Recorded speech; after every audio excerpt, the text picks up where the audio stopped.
بسم اللہ الرحمن الرحیم۔ نئی خوبصورت اور جوان سال پڑوسن محلے میں آباد ہوئی تھی۔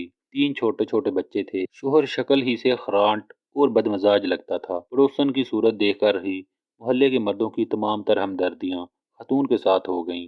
خاتون نے آہستہ آہستہ محلے کے گھروں میں آنا جانا شروع کیا۔ جٹ صاحب اور مرزا صاحب کو اپنی اپنی بیگمات کے توسط سے پتہ چلا کہ نئی پڑوسن کا شوہر تندخو اور شکی ہے۔ خاتون شوہر سے کافی ڈرتی ہیں۔ یہ سنتے ہی دونوں مرد حضرات کی نگاہیں آسمان کی طرف اٹھ گئیں۔ دل ہی دل میں شکوہ کر لیا کہ یا اللہ، کیسے کیسے ہیرے ناقدروں کو دے دیے ہیں۔ دوستو، اگر آپ نے ہمارے چینل کو ابھی تک سبسکرائب نہیں کیا تو چینل کو سبسکرائب لازمی کر لیں تاکہ ہماری ہر لیٹسٹ ویڈیوز آپ تک بر وقت پہنچتی رہیں۔ ایک دن نئی خوبصورت پڑوسن سبزی والے کی دکان پر جٹ صاحب کو ملی۔ خود ہی آگے بڑھ کر سلام کیا۔ جٹ صاحب کو اپنی قسمت پر ناز ہوا۔ خاتون نے کہا کہ جٹ صاحب، برا نہ مانے تو آپ سے کچھ مشورہ درکار ہے۔ جٹ صاحب خوشی سے باولے ہو گئے۔ خاتون نے عام گھریلو عورتوں کی طرح بھائی صاحب کہنے کی بجائے جٹ صاحب کہا تھا۔ جٹ صاحب نے دلی خوشی چھپاتے ہوئے نہایت متانت سے جواب دیا، جی فرمائیے۔ خاتون نے کہا، میرے شوہر کام کے سلسلے میں شہر سے باہر رہتے ہیں۔ میں اتنی پڑھی لکھی نہیں۔ بچوں کے اسکول کی ایڈمیشن کی سلسلے میں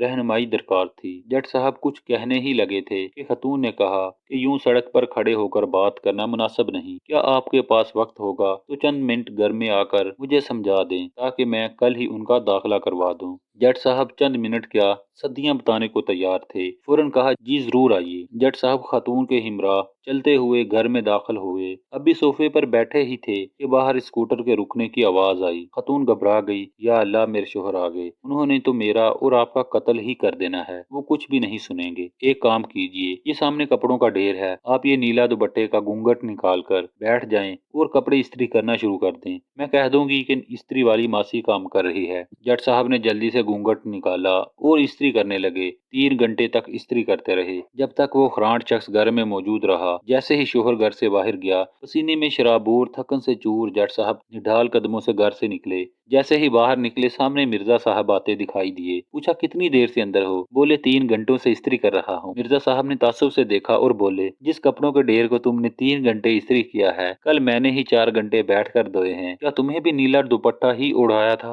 امید کرتا ہوں دوستو یہ فنی سٹوری آپ کو پسند آئی ہوگی۔ اس طرح کی مزید سٹوریز کے لیے چینل کو سبسکرائب لازمی کر